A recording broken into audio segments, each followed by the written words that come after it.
Well, the other day I was in a birthday party with Italian chefs and I saw one recipe very amazing.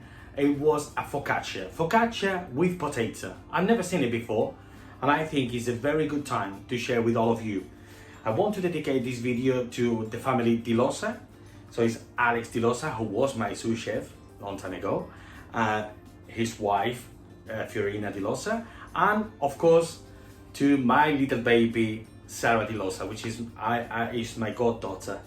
And I also want to bring up the name of Francesca Carboni, a very good Italian chef that I was working with, and she always helped me with all the little pieces, of the Italian dishes. So this is Chefo versus Corona, and we're gonna cook it together.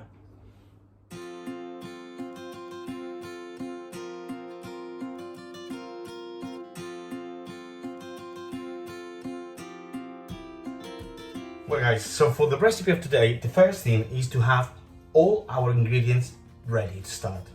And the ingredients are cold water, extra virgin olive oil, plain flour, potato, salt, and fresh yeast. Just as a small tip, if you don't have fresh yeast, you can use the dry one, but the quantity of dry one is always gonna be half of the quantity of the fresh one. And then potatoes, we're gonna start the recipe just cooking the potatoes, peeling them, crushing them, and then leave it to cool down. So let's do it.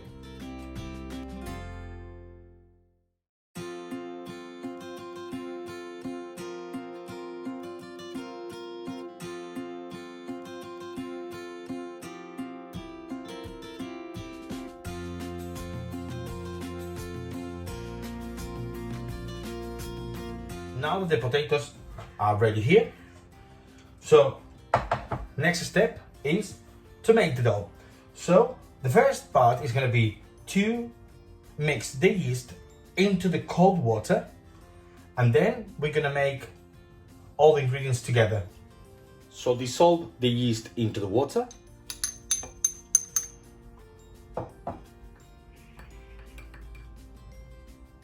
And we start now adding all the ingredients into the flour.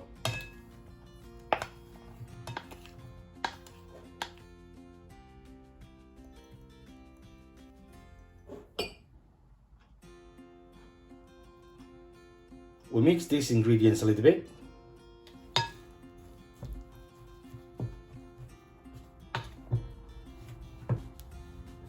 And finally, we add the yeast and the water and mix completely.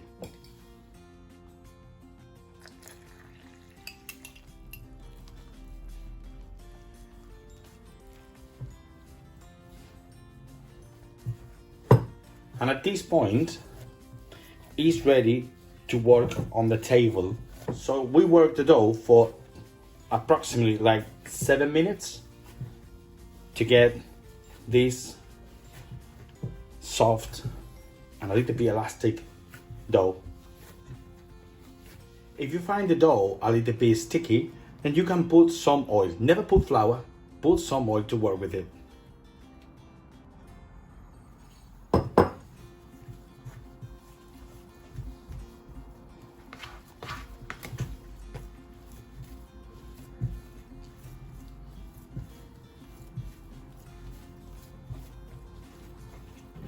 So at this point, the dough is ready. So what we're gonna do is we're gonna put it in a bowl. It's covered a little bit with oil and a cling film, and we're gonna leave it growing up for 2 hours.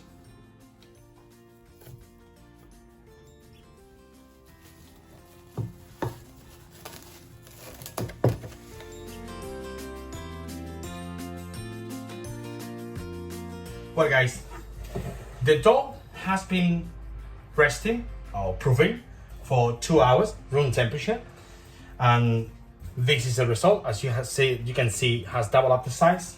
And what I'm going to do, I'm gonna have this Pyrex tray. I'm gonna put some olive oil, and I'm gonna spread the dough on the top.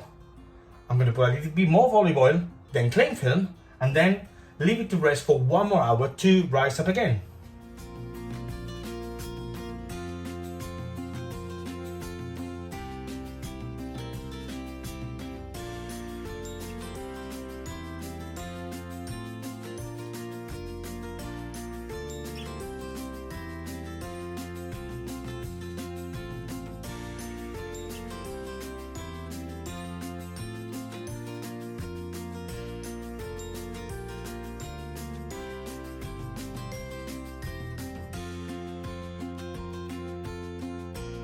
Well, in the meantime that the focaccia dough is proving for 1 hour, I'm gonna get the toppings that I'm gonna put on this.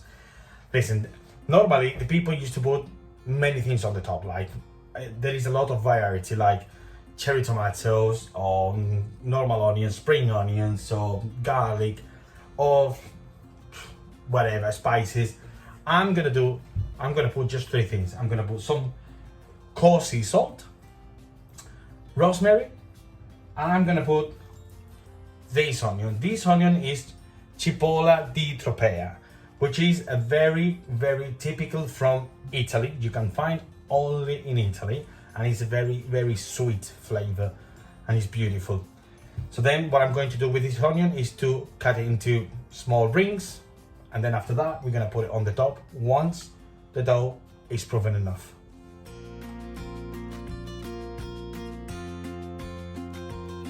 So after 1 hour, the dough was proven at the room temperature. It has doubled up the size. I left it for 1 hour, but you need to wait until it's double up the size. So now the next step, I will remove the cling film. I'm gonna put the toppings, and then I'm gonna bake into the oven, which is preheated at 190 degrees.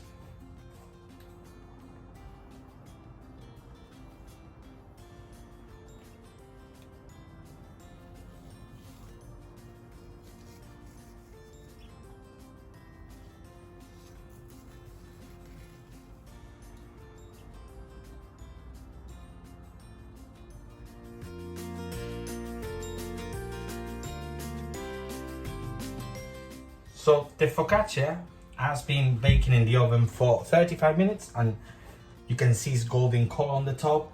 It's crusty, but then inside is fluffy and it's moist. And what we're gonna do is just to leave it to cool down, and then we will take it from there, and then we will portion.